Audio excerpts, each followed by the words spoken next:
वालेकुम। अकल बड़ी के भैंस। सलाम भैया, कैसे मिजाज हैं? देखो तो कितना सहारा मौसम है। आओ खेलते हैं। भाग जाओ यहाँ से, मेरे पास तुम जैसे छोटे बच्चों के लिए कोई वक्त नहीं। शेरू बकरे ने टिंकू लोमड़ी को जाते हुए कहा। शेरू से डांट खाने के बाद टिंकू सर झुकाए किनारे किनारे जा रहा था कि उसे दूसरी तरफ झील दिखाई दी, जिसमें बिजली भेड़िया अपने बच्चों के साथ बड़े मज़े से नहा रहा था। बिजली बिजली, मैं भी आ जाऊं? टिंकू ने इजाज़त लेने के लिए पुकारा। क्या तुमने मुझे आवाज़ दी है? बिजली गुस्से से बोला। टिंकू ने फौरन जवाब दिया, हाँ हाँ, मैंने तुम्हें आवाज़ दी थी।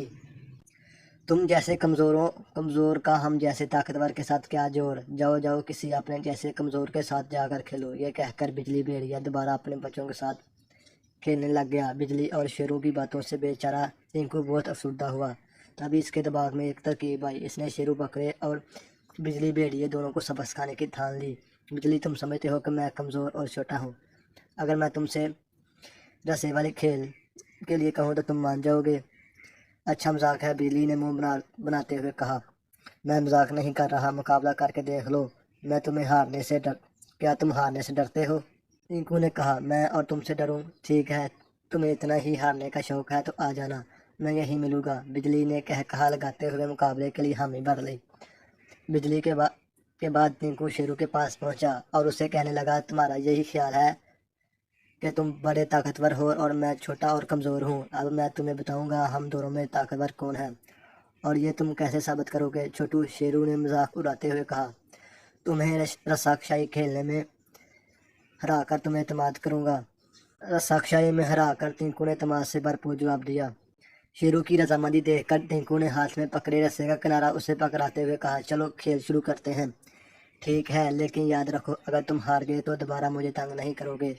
शेरू ने रस्से का किनारा पकड़ते हुए कहा। अच्छा अच्छा, जब मैं कहूँ तब रस्से को खींचना, टिंकू ने दरख्तों की तरफ भागते हुए कहा।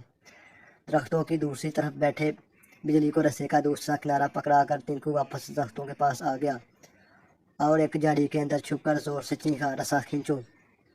शेरू ने मुस्कुराते हुए रस्सा खींचना शुरू किया, लेकिन जब दूसरी तरफ से भी रस्सा जोर से खींचा गया तो इसकी मुस्कुराहट गायब हो गई। इधर बिजली को भी रस्सा खींचने के लिए बहुत जोर लगाना पड़ रहा था। वो बड़ा वो बुरबुराया, ये टिंकू तो बहुत ताकतवर है। बीच में दरख्त होने की वजह से शेरू और बिजली में से कोई भी दूसरे को नहीं देख सकता था, इसलिए दोनों में से हर एक यही समझ रहा था कि इसका मुकाबला टिंकू से है। मुसलसल जोर लगाकर दोनों को सांस चढ़ गया, मगर कोई भी मुकम्मल रस्सा अपनी तरफ खींचने में कामयाब ना हो सका। झाड़ियों में छुपा टिंकू दोनों की हालत देखकर हंसी से जमीन पर लूट पुट हो रहा था। थक कर दोनों ने रस्सा छोड़ दिया और जमीन पर बैठकर हाँफने लगे। दोनों की ये हालत देखकर टिंकू ने अपना रस्सा उठाया और खुशी से उछलता कूदता घर की तरफ चल पड़ा, जबकि शेरू और बिजली में से हर एक ये सोच रहा था कि छोटे से टिंकू ने इन्हें कैसे हरा दिया। प्यारे बच्चों, अकल अल्लाह पाक की बहुत बड़ी और प्यारी नेमत है, जिसको इस्तेमाल करते हुए हम कई मुश्किल काम भी कर सकते हैं। लेकिन प्यारे बच्चों, अकल का इस्तेमाल हमेशा कमज़ोरों की मदद करने और इनकी मुश्किलों को हल करने जैसे अच्छे कामों के लिए ही करना चाहिए।